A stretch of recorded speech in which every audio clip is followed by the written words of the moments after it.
menjelang siang, ini waktunya kita ngeteh-ngeteh. Tea time bersama Mbak Anita Nurijati. Assalamualaikum warahmatullahi wabarakatuh. Siapa sih di Sumsel yang nggak kenal dengan beliau? Mbak Anita ini dikenal sebagai politisi dari sedikitnya Partai Golkar. Jangan lupa Partai Golkar, dan sudah berapa puluh tahun Mbak? Saya di Golkar dari 2005. 2005. Masuk di Dewan 2009. Alhamdulillah sampai sekarang terpilih kembali di periode ketiga. Terpilih kembali periode ketiga. Emang nggak ada pensiunnya ya kalau jadi anggota dewan? Berapa tahun sih dewan itu tidak ada batasan. Yang membatasi masyarakat yang tidak mau memilih lagi harus pensiun. Anita baru kepilih dengan perolehan suara berapa?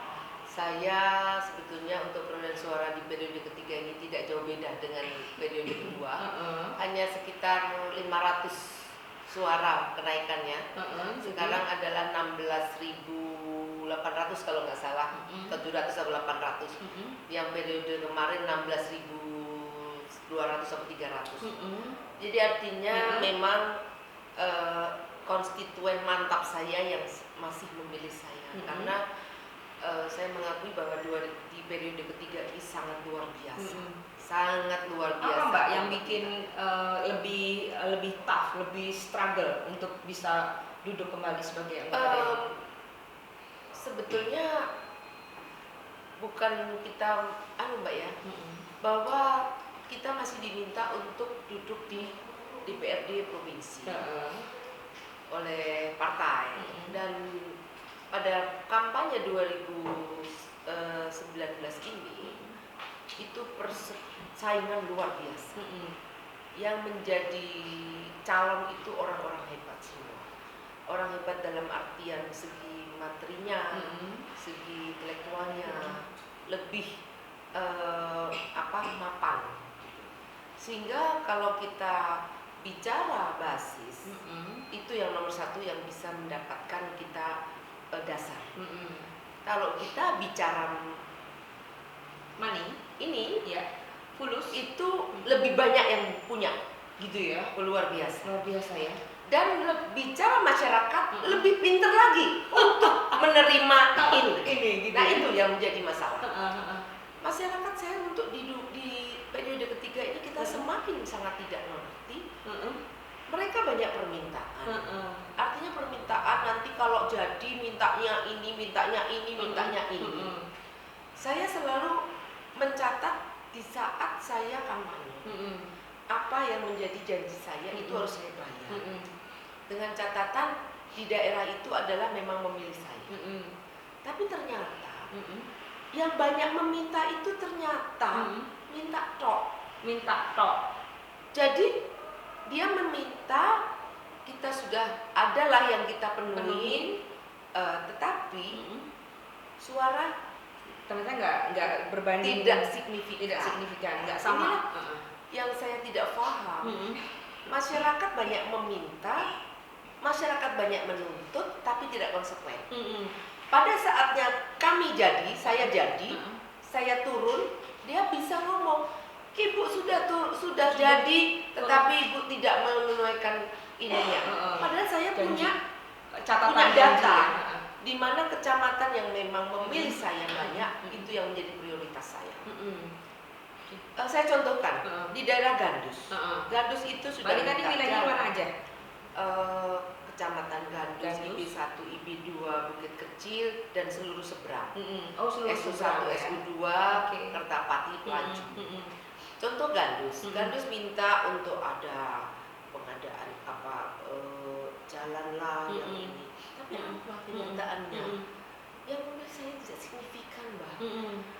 Di tengah malam mereka telepon, minta tolong ada listrik mati ini. Saya langsung dengan kapasitas segitunya ya? Kapasitas saya sebagai dewan, ada punya hubungan dengan PLN, saya minta tolong, besok langsung dibetulin, langsung beres.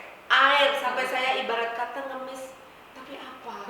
Mereka tidak konsekuen, sehingga untuk para caleg ke depan 2024 itu memang harus mempunyai strategi yang beda, kita harus memilih basis yang memang touch-nya itu dari hati ke hati. Jadi membuat konstituen lebih loyal, Ya. dengan upaya ataupun dengan boleh dibilang materi yang mungkin tidak sebanyak yang dipunya gitu ya. Betul. Jadi untuk 2019 ini basis saya itulah yang memilih. Jadi boleh dibilang nggak ada pertumbuhan yang cukup berarti ya. Cukup berarti. Ya memang ada perpindahan, tetapi tidak begitu signifikan. Apa sih menurut Mbak Anita yang bikin masyarakat seperti itu saat ini? Banyak tawaran. Karena tadi Mbak Anita bilang banyak yang lebih punya uang. Punya kemampuan. Nah sekarang di 2019 ini kita tidak hanya uang tapi kekuasaan. Kita bersaing dengan kekuasaan. Tahu dong maksudnya apa? Bersaing dengan kekuasaan tidak usah diterjemahkan. Karena saya dapil Kota Palembang, silahkan cek sendiri. Gitu. Nah kemarin berarti Mbak Anita habis duit berapa tuh untuk memenuhi? Yang jelas lebih banyak daripada periode lalu. Itu jadi saja. Kira-kira angkanya 20M. Oh, ember dari mana duit 20 M, Mbak? Enggak lah. Enggak ya? Enggak sampai segitunya. 10. Oh, tidak. Tidak. 9. Enggak tataran sampai segitu, Mbak. Tapi maksud saya lebih banyak daripada yang kemarin. Wajar atau enggak? Kan masyarakat memang semakin pragmatis. Ya. Jadi gini, Mbak. Masyarakat itu diajarin oleh politisi sendiri kan, calon-calon itu untuk pragmatis. Sehingga mereka semakin, saya nggak bisa membayangkan dampak dari pilkada terus terang. Kita ini kan pileg ini kan pasca pilkada belum lama. Jadi pilkada itu kan tawaran yang seperti jual beli kontan gitu. Sehingga jual beli kontan. Iya. Sehingga untuk pileg sendiri nanti ke depan di 2024 para caleg itu harus mempunyai cara tersendiri lah. Bagaimana bisa mengembalikan masyarakat itu kepada kebutuhan 5 tahun yang bisa mewakili kepentingan mereka. Nah, kenapa saya bicara bahwa yang memilih saya adalah yang 5 tahun saya yang selama ini saya jaga, karena memang masyarakat juga tidak mau yang instan. Yang instan mereka tidak mau. Akhirnya mereka ya sudah wani biro kan gitu, yang instan itu. Orang saya yang sudah lama saja masih merasakan seperti itu, apalagi yang instan. Walaupun ada sih yang instan, tetapi dengan harga yang harus dibayar mahal. Apakah faktor look, faktor personality, apalagi perempuan itu juga berpengaruh pada pada keterpilihan? Mengingat DPD yang terpilih DPD yang terpilih itu perempuan semua. Kemudian Mbak Anita juga masih the only berapa Mbak perempuan di DPRD Sumsel yang terpilih, ada berapa? Lebih banyak sekarang. Oh lebih banyak. Lebih banyak kan? Lebih banyak. Apakah faktor itu berpengaruh? Bagaimana dengan kemudian dibandingkan dengan isi otak? Kalau kita bicara, saya sebagai ketua Kaukus Perempuan Politik Mbak Anita Indonesia di Sumsel yang saya merangkul ada 11 partai politik yang kemarin.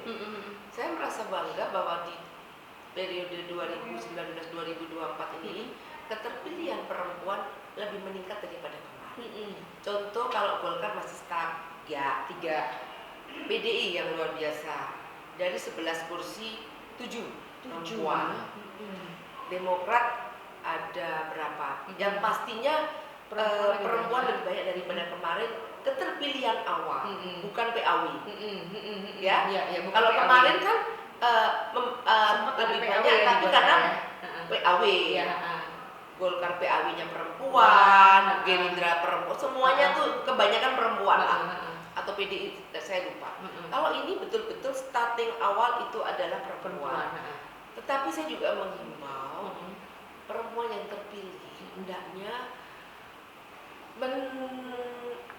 membuktikan bahwa keterpilihan perempuan itu karena kita mampu. Mbak, tapi Anda menganalisanya keterpilihan perempuan yang kali ini lebih banyak itu karena faktor apa? Karena faktor looknya good looking ataukah memang otak, isi otak atau apa? Saya tidak berani menyampaikan itu karena kita tidak bisa mengukur seseorang sebelum kita tahu kita bersama-sama. Tapi memang keterpilihan yang sekarang ini mungkin juga faktor pengalaman ada dari kabupaten naik ke provinsi. Saya keterwakilan ada beberapa hal seperti itu ya. Ada juga faktor kekuasaannya ada dan ada faktor mereka memilih keterwakilan perempuan karena mungkin merasa daripada saya milih laki-laki yang tidak bisa mewakili saya, sudahlah perempuan. Artinya itu yang saya maksudkan, bahwa kita duduk di DPRD ini bukan hadiah, tetapi kita mengemban amanah. Yang saya maksudkan mengemban amanah, kita harus peka terhadap kebutuhan masyarakat. Dan biasanya perempuan lebih peka ya Mbak? Harusnya seperti itu. Harusnya seperti itu dan juga lebih berempati ya. Harusnya seperti itu. Harusnya seperti itu. Kadang-kadang kita berempati aja masih mendapatkan negatif. Betul. Saya contohkan saya memperjuangkan ganti rugi musim 4 itu bukan mudah. Pada waktu itu tidak ada anggaran sampai saya karena saya kapasitas saya ketua komisi 4, saya menyampaikan kalau musim 4 tidak ada anggaran, saya tidak mau bahas.